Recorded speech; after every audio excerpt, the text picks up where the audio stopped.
Hello, నేను వదిన మాట్లాడుతున్నాను. అన్నింటికి వస్తుంటే యాక్సిడెంట్ అయ్యింది.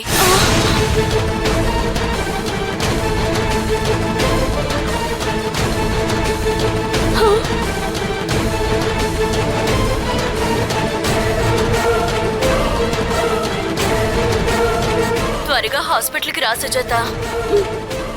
ఇప్పుడే వచ్చేస్తాను వదినా. ఏ హాస్పిటల్? City hospital. నా కాళ్ళు చేతులు ఆడట్లేదు. త్వరగా రా సుజాత. సరే. ఏమైంది? నేను భవానీని స్కూల్కి తీసుకెళ్దామనుకుంటే భవానీ మీ అన్నకి యాక్సిడెంట్ అయ్యిందని చెప్పింది. ఇంతలోనే ఫోన్ వచ్చింది. నిజంగానే మా అన్నకి యాక్సిడెంట్ అయ్యిందంట. నేను హాస్పిటల్కి వెళ్ళాలి లక్ష్మమ్మ. కొంచెం అమ్మగారికి చెప్తావా? అలాగే, నువ్వు వెళ్ళి సుజాత వెళ్ళు. నీకెలా తెలిసిందమ్మా? ఏమో నాకు అనిపించింది, చెప్పాను. పద, నిన్ను నేను స్కూల్కి తీసుకెళ్తాను.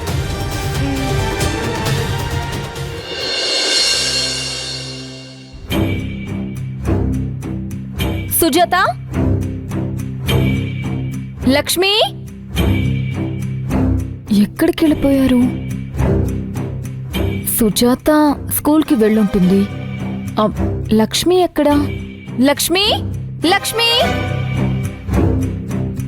ఏంటమ్మా? లక్ష్మి, ఎక్కడికి వెళ్ళావు? పాపని స్కూల్ దగ్గర దింపడానికి వెళ్ళానమ్మా. మరి సుజాత ఎక్కడుంది? వాళ్ళ అన్నకి యాక్సిడెంట్ అయిందంట. హాస్పిటల్కి చూడ్డానికి వెళ్ళిందమ్మా.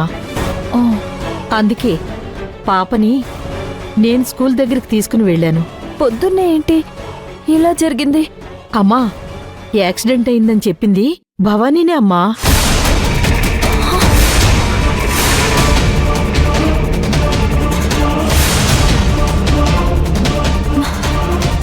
భవానీనా? అవునమ్మా. సుజాతకి ఆ యాక్సిడెంట్ కబురు తెలిసే ముందే మన భవానీ మీ అన్నయ్యకి యాక్సిడెంట్ అయింది, ఇంకా వెళ్ళలేదా అని అడిగింది. జరగబోయేదంతా భవానీకి ఎలా తెలుస్తుంది? నిన్న స్కూల్కి సెలవుంది, ఇప్పుడు యాక్సిడెంట్ విషయం. అసలు భవానీకి ఈ విషయాలన్నీ ఎలా తెలుస్తున్నాయి? ఏదో అనిపించుంటుందిలేమ్మా, చెప్పుంటుందంతే. భవానీ కూడా ఇదే చెప్పింది. నాకనిపించింది అదే చెప్పాను అని. ఒక్కసారంటే యాదృచ్ఛికం అనుకోవచ్చు, కానీ పదే పదే ఇదే జరుగుతుంది. అసలు ఎలా?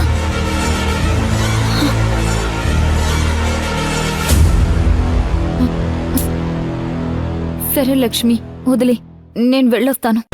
సరేనమ్మా.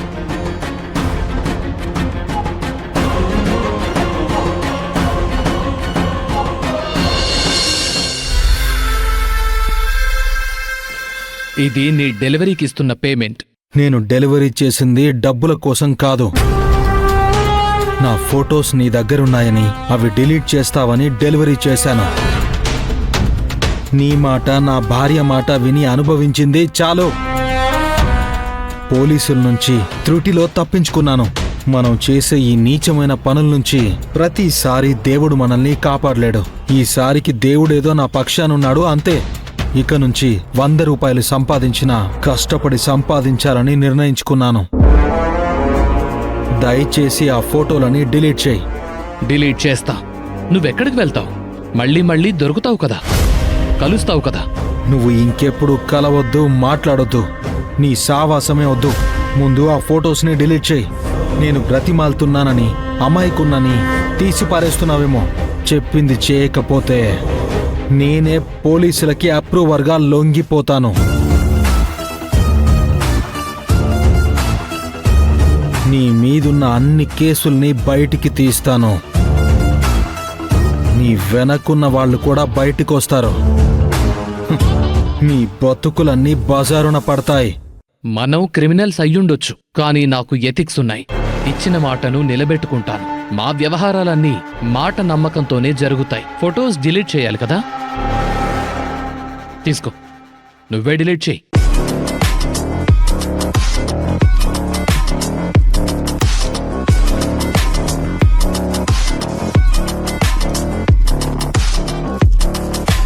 నీకో పెద్ద దండంరా బాబు. నువ్వు ఇంకొకసారి నాకు కనెక్ట్ అవ్వడానికి ప్రయత్నం చేయొద్దు. వ్యవహారం కోసం కాకపోయినా కనీసం ఫ్రెండ్షిప్ కోసమైనా కాల్ చేయొచ్చు కదా విక్రమ్. దయచేసి వద్దు. నువ్వు ఎప్పుడైనా దొరికితే నా నెంబర్ నీ దగ్గర ఉంటే విచారణకి నన్ను పిలవడం ఇవన్నీ నాకు అవసరమో చెప్పు. దయచేసి నువ్వు నాకు కాల్ చేయకు. అంతేనా? మన బంధానికి విలువే లేదా? ఒరేయ్ నాయనా, ఇదేం బంధంరా బాబు? నువ్వు ఏమైనా నా అన్నవా, తమ్ముడివా, బావా, బామర్దులమా? మనం ఏమైనా దేశసేవ చేస్తున్నావా? కలిసి చేస్తున్నామని చెప్పుకోవడానికి, చెప్పి తిరగడానికి. నీకెప్పుడైనా డబ్బు అవసరం వచ్చినప్పుడు, నన్ను కలవాలని అనిపించినప్పుడు నాకు కాల్ చేయ విక్రమ్. అలాంటి పరిస్థితి వస్తే విషం తాగి చచ్చిపోతాను, కానీ నీకు మాత్రం కాల్ చేయను. నీలాంటి వాళ్ళని చాలా మందిని చూశాను. వద్దు అనేసి వదిలిపెట్టి వెళ్ళిన వాళ్ళు మళ్ళీ వెతుక్కుంటూ నా దగ్గరికే వచ్చారు. నేను కూడా చూస్తాను విక్రమ్, నువ్వెంత గట్టిగా నిలబడతావనేది. సరేరా బాబు, చూస్తూ ఉండు.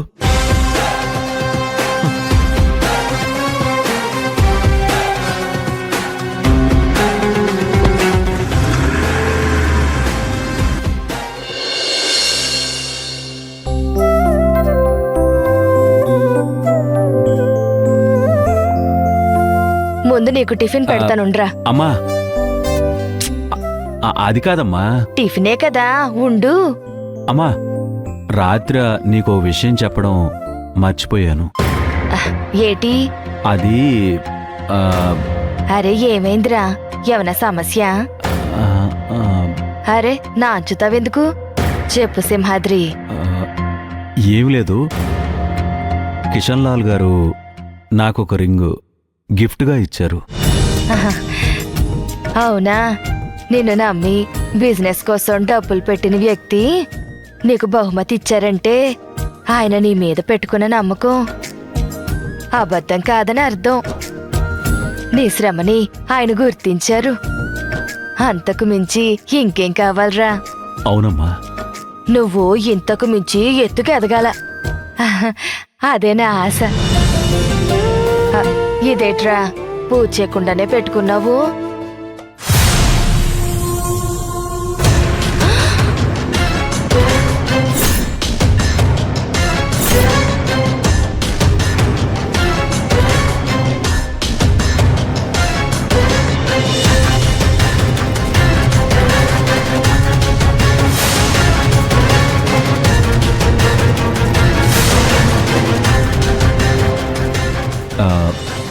ఏమైందమ్మా? ఇదే